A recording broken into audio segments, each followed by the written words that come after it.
Sí, bueno, Julio, primero, buenos días, ¿cómo estás? You too. Hello, good morning. How are you? So, first of all, let me introduce you to Julio Smithers, the CEO of Grupo Larrabezua. Julio, this is Professor Michael McCarthy from Harvard University, Dr. Tessa Misiasek from Harvard University, and Jack Kelly from Forbes.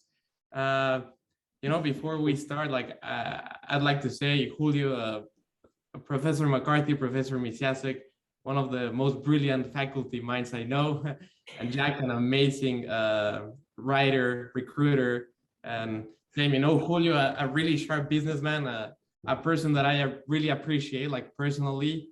And yeah, that's all from my side. Well, that was great. That was a great introduction, Alejandro. You're good at this. Hey, well, welcome, Mr. Smithers. We're glad to have you on the Happy Work podcast. And not sure how much Alejandro may have mentioned, but it's really about how we empower people in the workforce. It's about positivity, making lives better for workers, particularly in this time period where we're dealing with a war for talent, great resignation, people who are feeling overworked, stressed, dealing with mental health issues. So we're trying to make a difference, and we're glad to have you here, and would definitely love to learn more about what you're doing and what you're doing with your companies and your people. And Mike, maybe you could kind of explore a little bit. Sure. I'll get us started. Julio, it's a pleasure to have you on the show. We're really excited to learn from you, as well as our listeners. And our first question is, one, congratulations on winning an award to be one of the best places to work in Mexico. That's an amazing achievement. You have a lot of people working for you, so good for you. But we want to know, what are you doing differently at your organization that others aren't doing that gave you the ability to win that award? What are you doing that's great? First of all, thank you for this time. Thank you, Alejandro. Nice meeting you all. And if you want, I would like to have an introduction about what our company do, so we can situate in what we are making. Grupo Larrabezua, we are 5 different companies. We have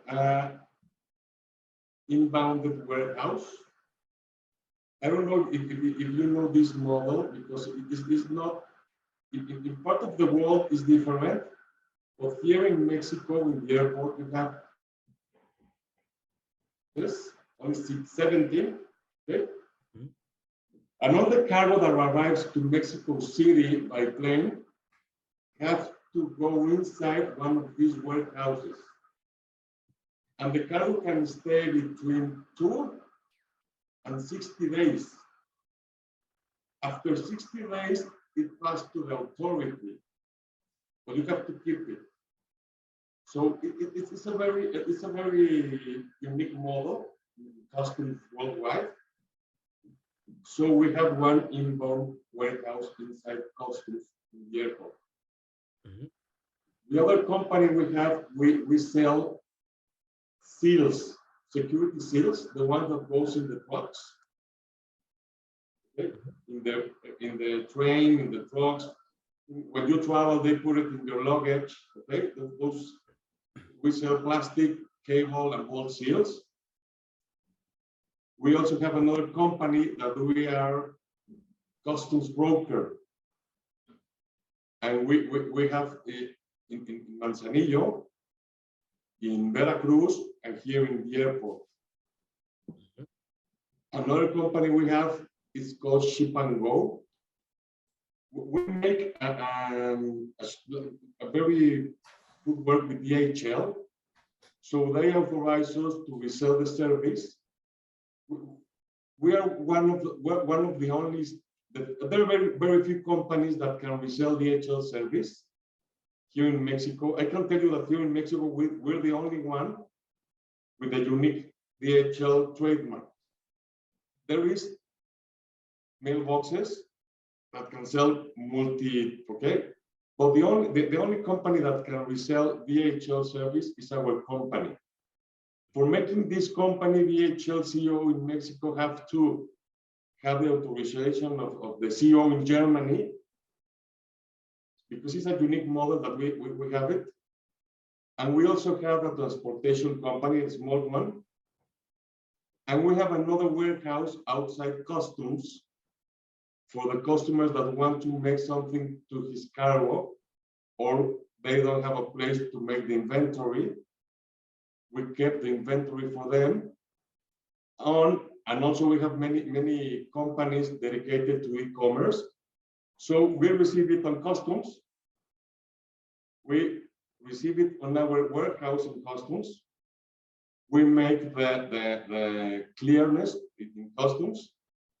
We put it in our trucks, seal it with our seal, bring it to our warehouse outside customs, receive the orders of the customers of our customer, and deliver with ship and go.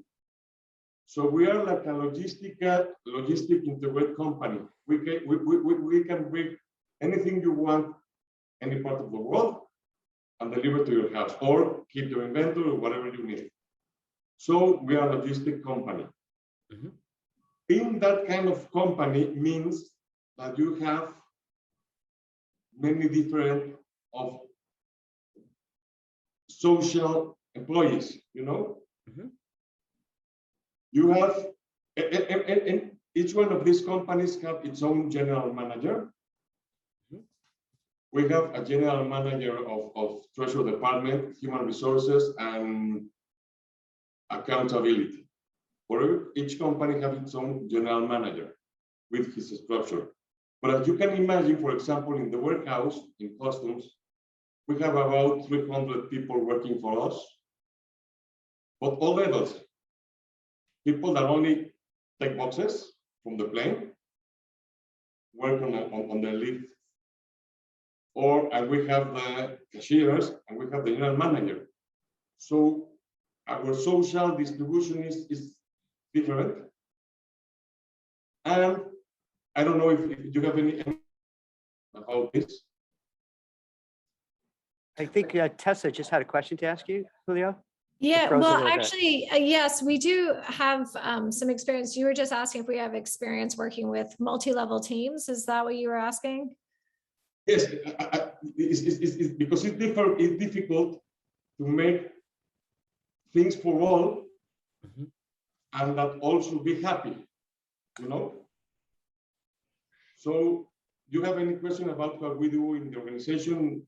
In the part of Yeah, I think we're clear on the organization, and what we're really interested in learning is you have so many different kinds of people, so many different layers in the organization, and yet you seem to make them all happy. We really want to know, how are you doing that? That's amazing. How do you do it? We have been working many years in this.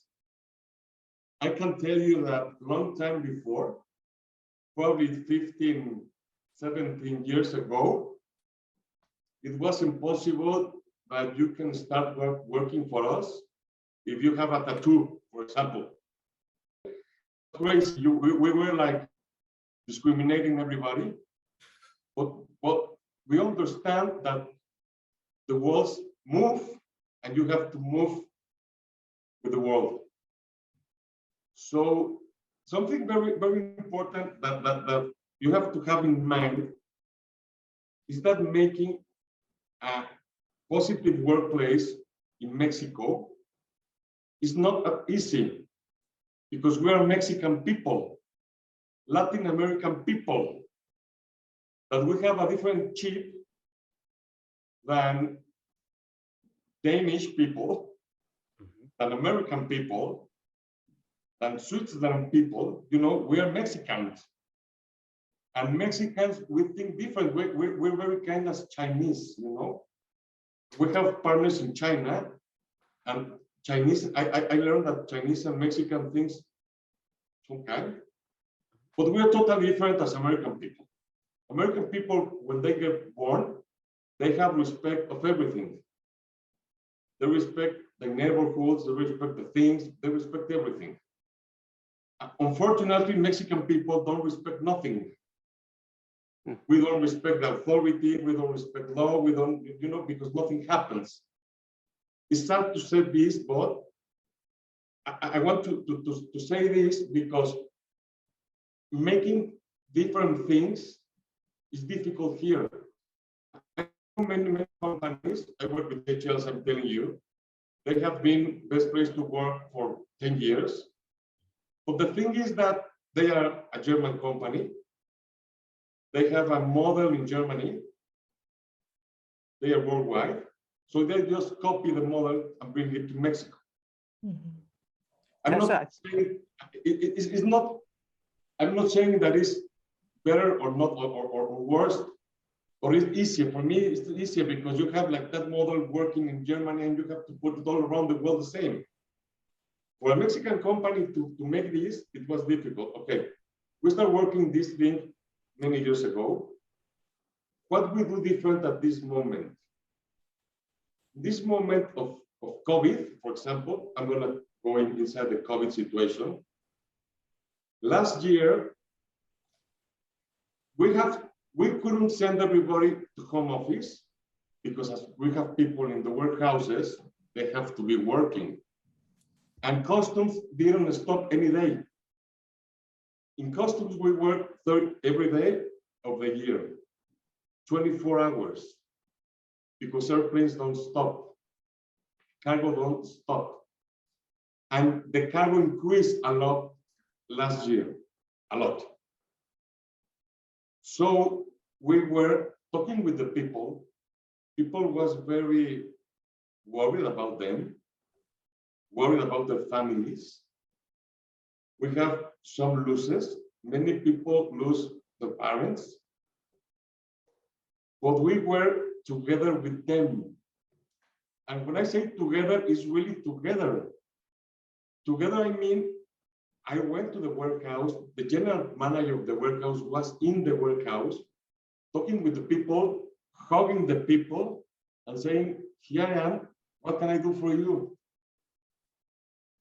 We hired a thanatology during 3 or 4 months that via Zoom talk with our people who wanted to talk with someone who have lost something. Mm. I was in all that Zooms. You cannot imagine how sad was that. But also you cannot imagine how much this helped our teamwork. This helped a lot, really a lot. They feel comfortable. They feel like someone was listening to them, that someone was caring about them. We also tried to protect them. Most of the people have cars for going inside, outside. So we move the schedule of them, trying to get after traffic, you know. We make a lot of changes. We make people, for example, we have 300 customs, so we make 6 different schedules. So you have to work only 1 week. You go to your house because you cannot work in your house, right? So we send you to your house 8 days, then come back to work 8 days. And during 1 year, we were like this. And I can tell you that last month, the last people was in his house, came back. He was making nothing, but he was about 65 years old. We paid during almost 2 years, complete salary. Even if you go to your house, you receive your complete salary every month, and even a little more. So you can face up whatever you want. We have people that their parents died, and we support them with money to help them to bury their parents, okay? So that's what we make different during COVID. That was in the warehouse. Here in the office, let's say Ship and Go and Gamex and all of our companies, all the people, all of them went to their house, home office, as many people in the world. But when we finish home office, the general manager asked me, what are we gonna do? And I told them, as people, what they wanna do. I'm not gonna tell what I want. I want people to tell us what they want. If you want to continue making home office for your life, you can continue making home office all your life. But it was something very strange. At the end of the day, 99% of the people decided to come back here to work, because they used to work more in their house, in their home. Some people were sending emails 9 o'clock, 10 o'clock, 11 o'clock, 12 o'clock in the night. It was like, and I tell them, no, worry, you have to work from 9 to 6.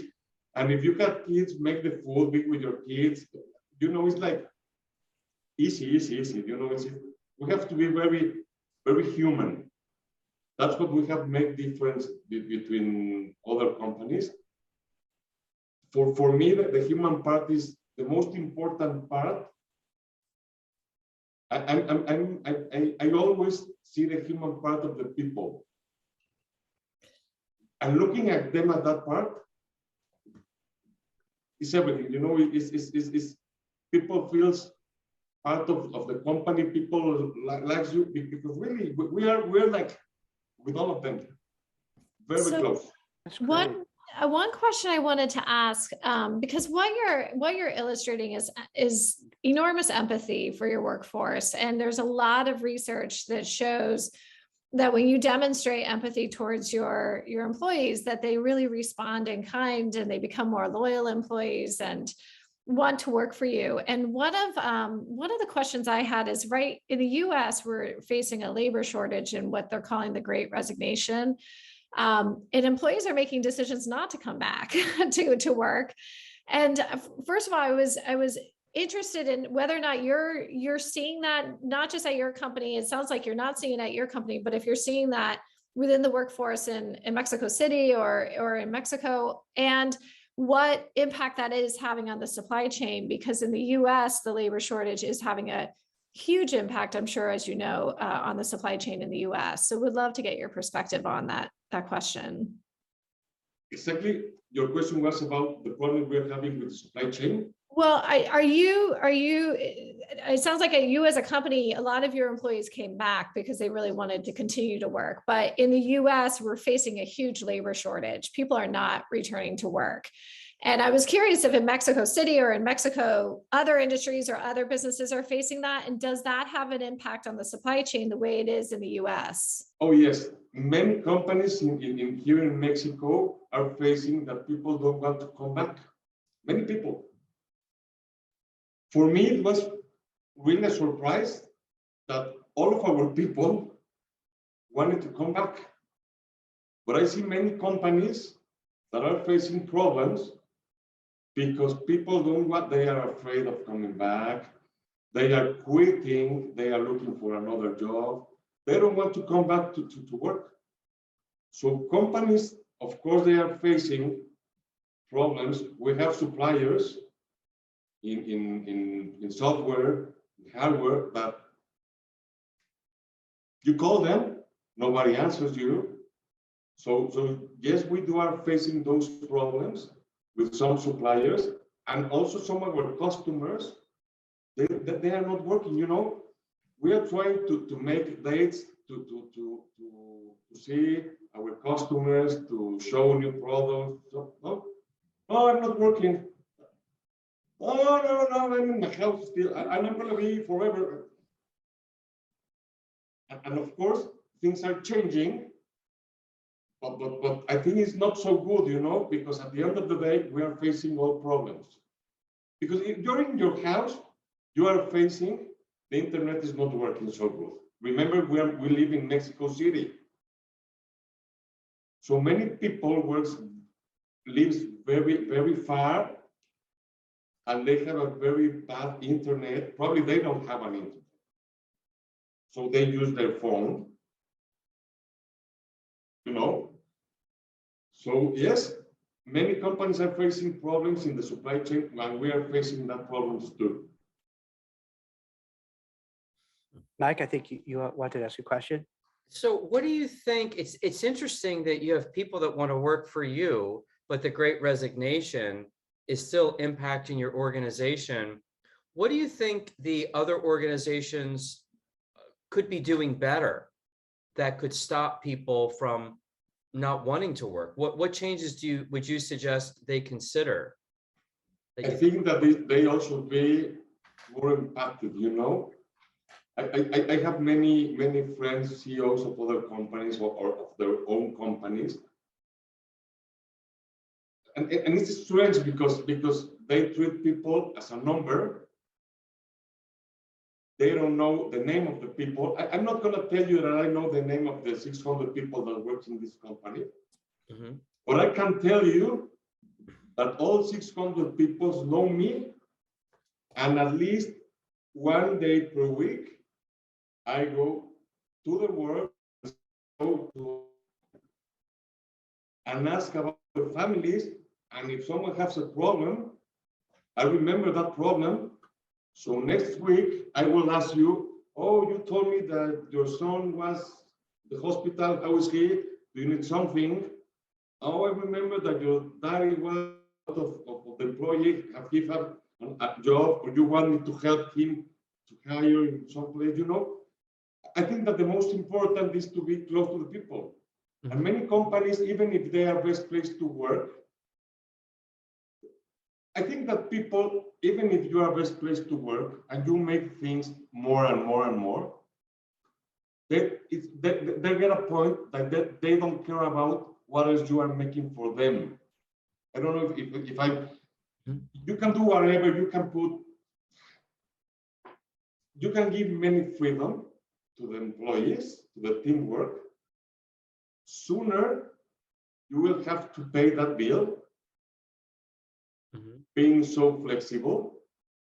People think that being flexible is enough for having people happy. But really, it's not enough. Here, we are very strict in many things.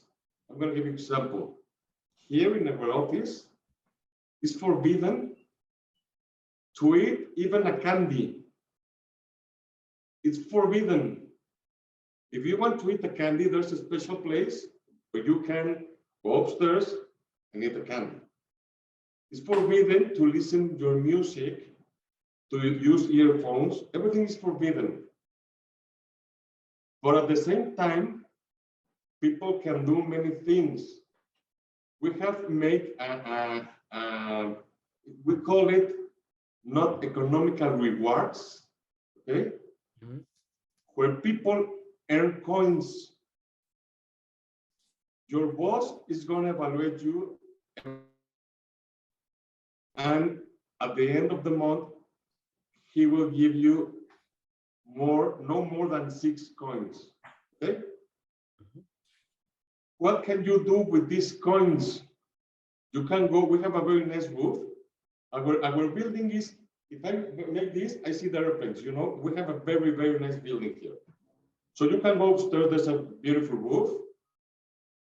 And we have a ping pong table.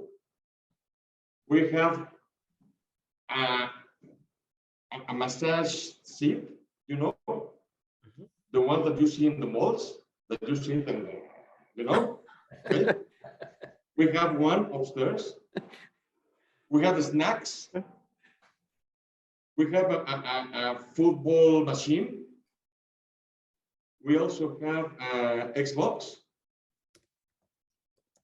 So that's what you can do with your coins.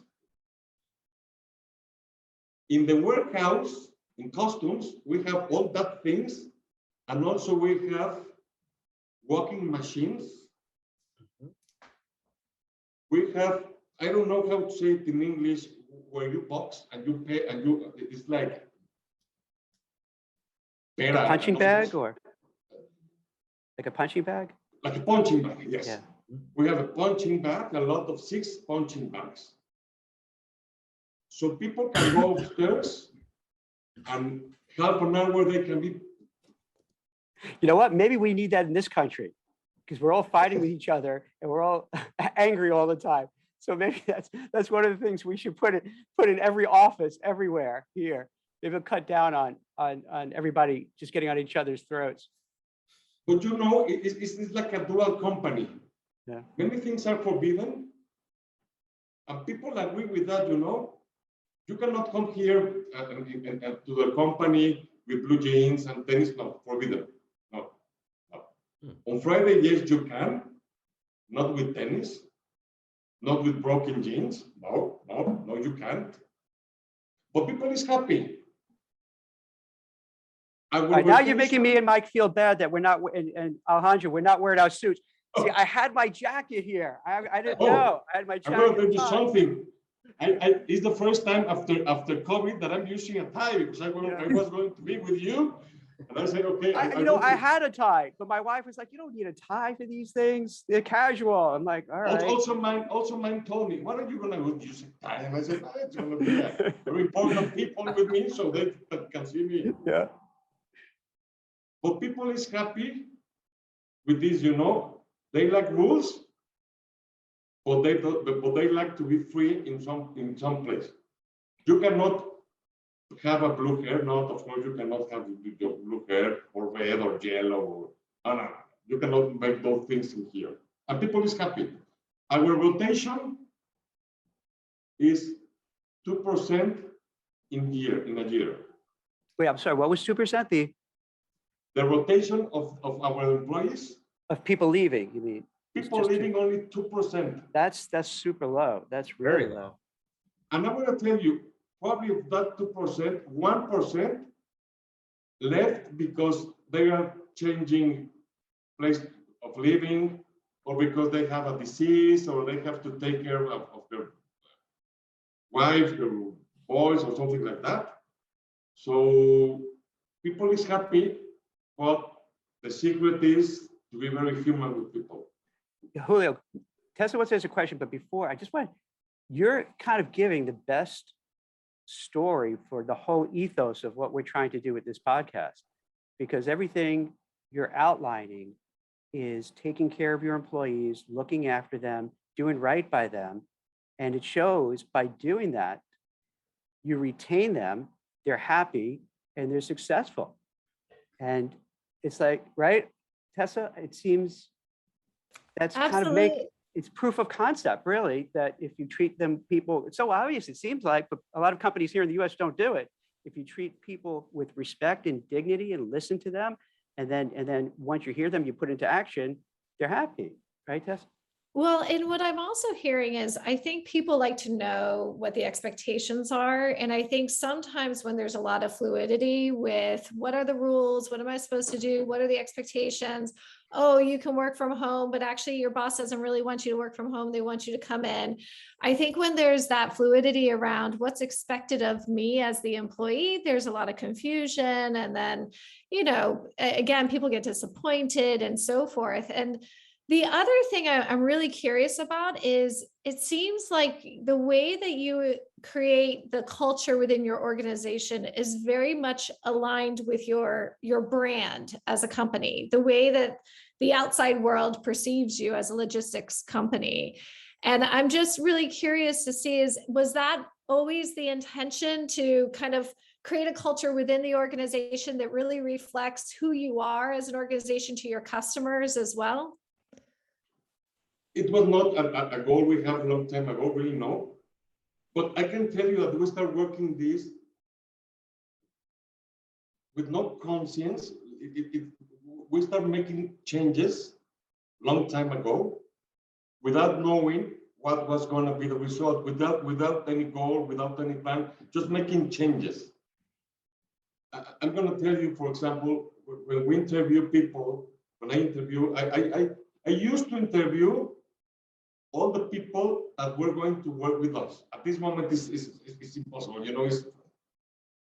but today I also, sometimes if they're going to hire someone in the workhouse, and if I have time, he comes to my office.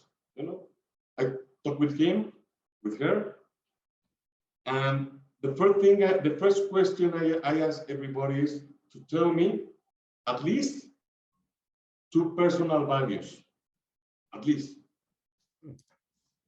If they don't tell me loyalty or honesty or grateful, I will not hire them. So when you after, well, you have to make a lot of tests for working here. You know, you have to have confidence test. You have to many things for working here. But answering your question is, we didn't start this knowing what we're gonna do. But today I can tell you that people are learning from us.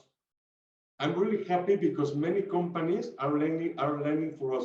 For example, this rewards, coins rewards, we invented that, you know, I don't know any company who make that. Probably you know many, but I don't know neither one. And we invent that part, and we create all the things, and we create a culture where people respect everything. Something very important, I start talking about that we're Mexicans. And a benefit of being Mexican also, it's a benefit that you can be very close to the people. In the US, if you ask someone something private, he's gonna demand you. And you have to be very careful. And I think that that's why the culture of many organizations forget about the human part. You know, in DHL, it's forbidden that you ask a coworker something about his private life. If you ask someone, they can make a compliance. People from Germany come, talk to everybody, and you can get fired. So people become cold, very cold.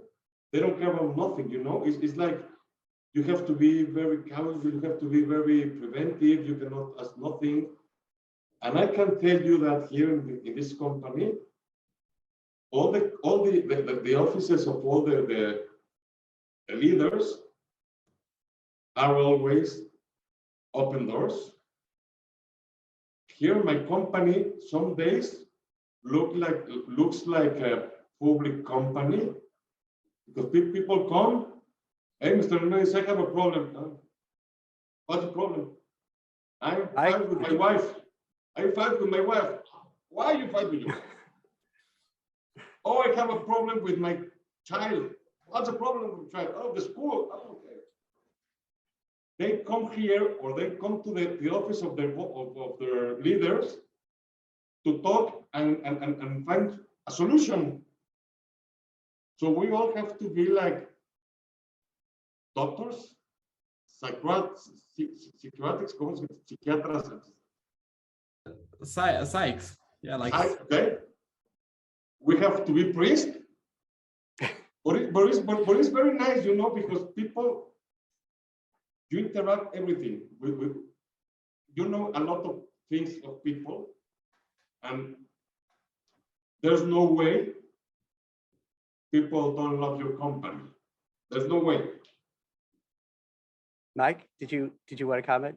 Yes, Julio, as we finish up the interview, this is fascinating stuff because you're getting into a new area that I'm personally very interested in, is looking at culturally what works in different cultures that doesn't work in others, because we don't believe that being happy at work is one size fits all and it fits every organization and fits every culture. And I think you've really described it very well, that in a German company, asking people about their private life is not a good idea. In a Mexican company, it shows that you care and you're interested in people. In an American company, it's somewhere in between. Some people would appreciate it. Other people would say you're being nosy. It gets uncomfortable, right? Yeah. Yeah. So I love the fact that we are moving into the fact that we live in a global society, and what works on this podcast really needs to be looked at through a filter of culture. And I'm curious, within your culture, are there new initiatives or new ideas that you're considering? There's lots of talk about people just being on Zoom or doing the 4-day work week. And I'm just curious if there are any new ideas that you've been hearing that you're considering might work at your organization. Anything new that you're thinking about? Well, it's not new, but it probably going to sound very repetitive, but we make different things every day. I'm going to give you an example at this moment. Before COVID, we make a very nice annual party. When I tell you a very nice annual party, just imagine the best party you have been ever in that place, the best annual party. As Mexican,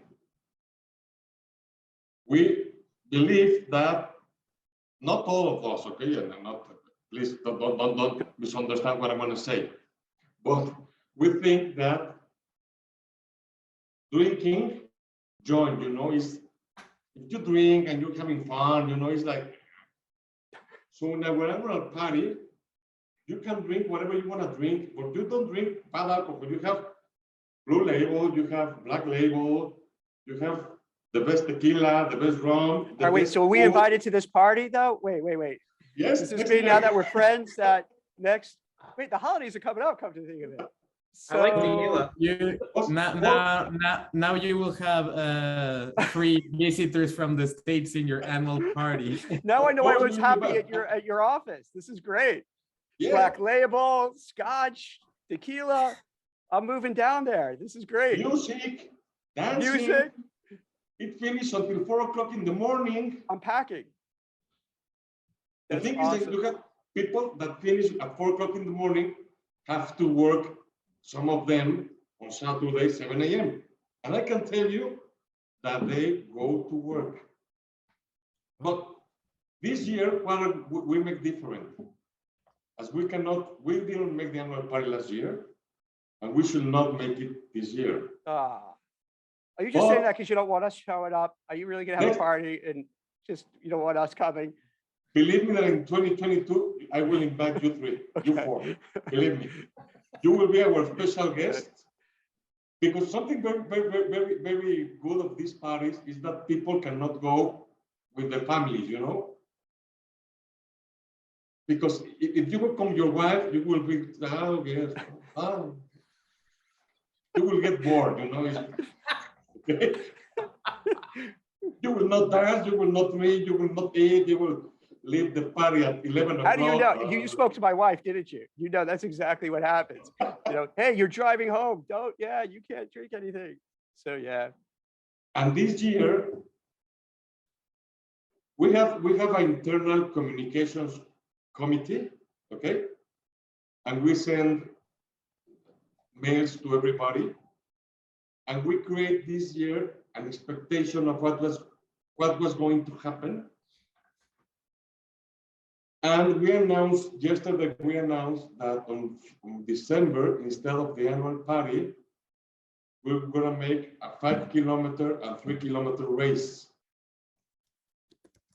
But making this race, I thought it was very easy. It's very difficult to make the race because you have to hire the judges, you have to hire the chiefs for the time. You have to hire a lot of things and very expensive, almost as expensive as the annual party. So we try to innovate. Something very important. Every month, we have a monthly activity. For example, in Halloween, okay? Give me one moment. I'm going to show you something. Just give me one moment.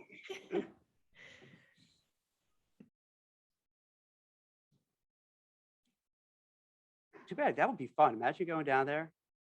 I'm up for a party, sure. I I actually would want to go run the race is what I want to do. It's so funny. I hear the race. I'm like, I don't want to race. I'll go to that party. I want to go I've to a been a party. race director before. I know what goes into it. It's a lot of Yeah. work. So Jack and I Yeah. can cheer on Tessa as we have our margaritas. Yes, we'll Side of root the you on. road.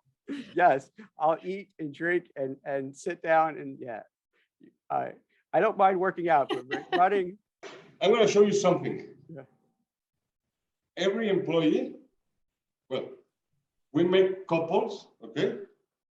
2 employees. We gave them this, but it was not dress. It was only with the body, okay?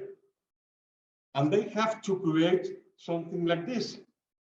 They have to put a dress or whatever they want to do. It was a contest. We have here in our building, we have 70 of these ones. And you go inside a platform and vote for the one you like. You decide who's going to win. And people was very excited making this, you know. They work as a team. Do you know what was the prize? The prize was only 2 entrances for the movie with a combo.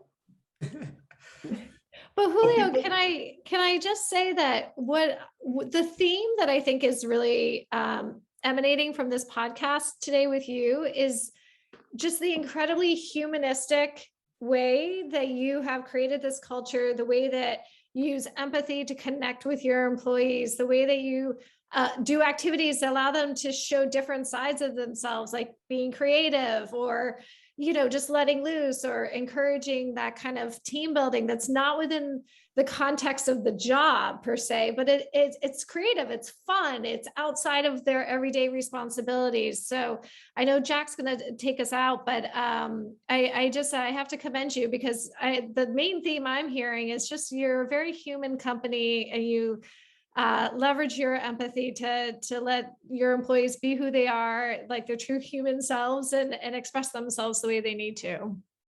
Yes. Yeah, Mike, do you have any thoughts? I was just saying, Julio, it's really been interesting to meet you because what I love is that just to support Tessa as well is that empathy seems to be your theme, and it seems to be almost like just one solution: being human, creating a family, which means we're always together. I value you. I see you. You're important. I'm here to have fun with you. I'm here to support you when there's a sad moment. I'm here to have a party with you. I think it's great that you've used one theme and it's put you to the top of the places to work in Mexico. It seems like you're creating a family, and I think that's very nice. Yes. Mike, I took that's exactly what I was thinking, is that you're treating it, Julio, as a family.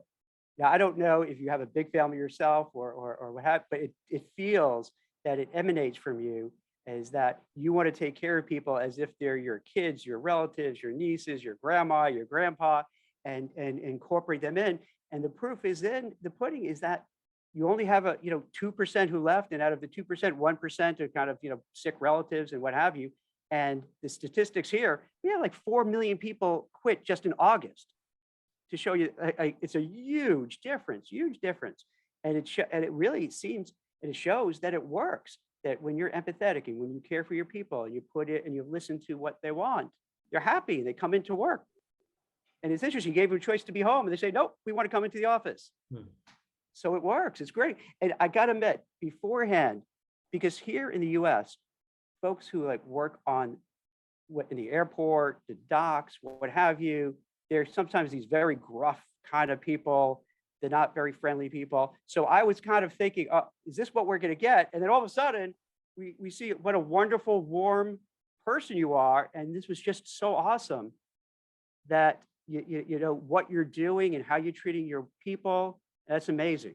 I think that's really a great testament to what you're doing. And it seems, Tessa and Mike, it feels like it wasn't even planned out. Like this is just intuitive. Oh, no, yeah, absolutely. I think that you know your culture and you know the type of organization you want to run and you've created it. So it's wonderful. I hope you can once come and visit us, really.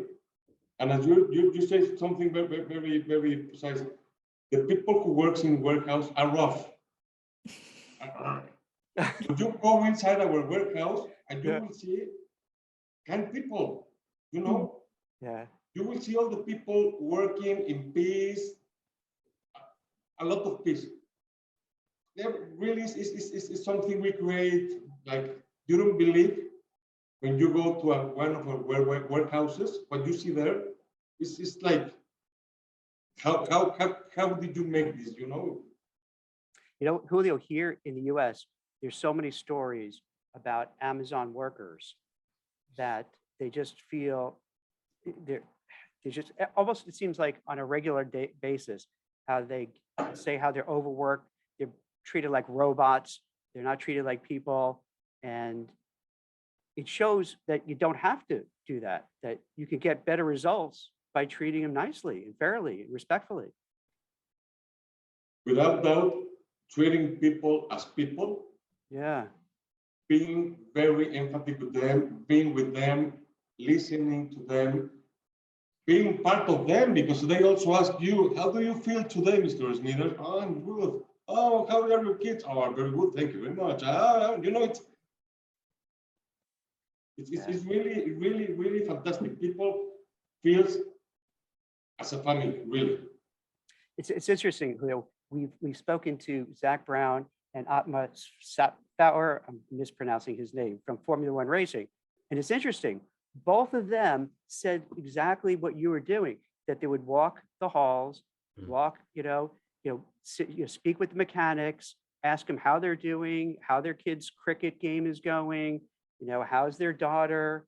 And it seems a common theme, what we're noticing in these meetings, that the successful professionals, the successful executives are not what you think. Most people think they're evil bad guys, but it turns out they're very warm, engaging, empathetic people that really take care of their people and are really interested in the lives of their people. And it's not only asking them, it's shake their hands, Yeah. I don't care if they are clean or not. Really, I don't care. Really, because if you go to the workhouse, the hands of the people is not clean. They are working with boxes, they are working the forklift, they are, and you want to tell them, how are you? I can't wait till we go down there, guys. Yes, I can't wait to have a class trip and come down. This will be a blast. This is really what you see is like. Yeah. Yes, I'm going to tell you something. In June, next June, because we planify the activity of every month. So now we have all the activities for next year. But June is the LGBT day, okay? Mm-hmm. We're planning that all the people should wear a t-shirt with a color of the rainbow and make a human rainbow. Nice. That's sweet. That's what we're planning to do for you. That's wonderful. Okay. All right. We include everybody. That's wonderful. And respect. The most important is respect everybody. People don't scream here. Never, ever. It's forbidden to scream. It's like if you want to talk with a worker with something that makes something.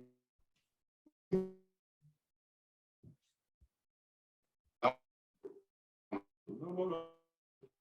Nothing here. So before we leave, any last piece of advice or anything that maybe we didn't ask that you'd like to share?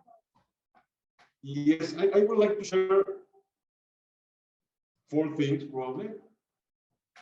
I'm convinced that the CEO should always have to be close of the people by conviction, never by obligation, never. It's your conviction to be with the people. The CEO should always respect all the levels in the organization, as all the levels should respect you. You can be a friend, you can be, yes, at the end, respect everybody and everybody respect. No matter the level you have, you have to be very respectful with everybody. I think also that the CEO should always be sincere in the communication. If there's a problem in the company, you will talk with your teamwork and tell them we're facing problems. At this time, we are facing problems without one of our companies. And you should tell the people how you feel, how things are going in the company. So as a team, look for a solution. But you have to be always very sincere with them. I think also that the CEO should make that the words, their thoughts, and their acts will be the same, you know? You cannot think something and say another thing, or you cannot say blah, blah, blah, and act like another thing. You have to be always very, very thinking, talking, and acting should be the same. And also, the CEO should always look for the economic benefit of the people and the personal benefit of the people, always. Not only the economic, because if you only place the economic, people will worry, you know? And the last thing is that the CEO should always be in the worst moments, always. No matter what, you have to be with the people in the worst moments they have. Mhm. Probably that will be my conclusions. But those are great. I would just really quickly say, if I were to take a word to sum up everything you just said, it's really authenticity. It seems that it's really about being authentic and real and, you know, human with your organization. I feel like what you just described, they are a very authentic leader. Yeah. And I would say that my word is you're making a family. You have a huge family. Like 600 of them. That's We great. have 600 kids. 600 children. Yes. Well, Julio, it's been a pleasure meeting you, and thank you for all the lessons. We can definitely share this with our listeners, and for the better. I think maybe we should send this podcast to Amazon. Yes, right. of You course. deserve to be treated better. I forgot to tell you something. Many people from us try and look for some other companies, worldwide companies, DHL or someone. They go, and after no more than 3 months, what do you think? They come back. They want to come back. Yeah. Mhm. They say, we miss what we used to have in here. We have not found it anywhere. Nice. That's Yes. great. Well, thank you so much for your time. And if you don't mind, maybe what we could do is maybe 6 months or so later, we could always revisit, God willing, COVID, and we're past that, and then we'll see how everything is going down there. And this way we stay fresh in your mind. So when the party starts, we'll be invited. So, so you won't forget us, and we'll keep in touch. Okay. Probably next November, we can plan to make a visit Okay. here to yes. Fantastic. Well, thank you, sir. Thank you. It was Thank really you a very much. pleasure meeting you and getting to know you. Thank you, sir. Also my pleasure. Thank you very much. Take Thank care. you, Alejandro. Bye. Thank you. Bye-bye. Bye-bye. Thank you.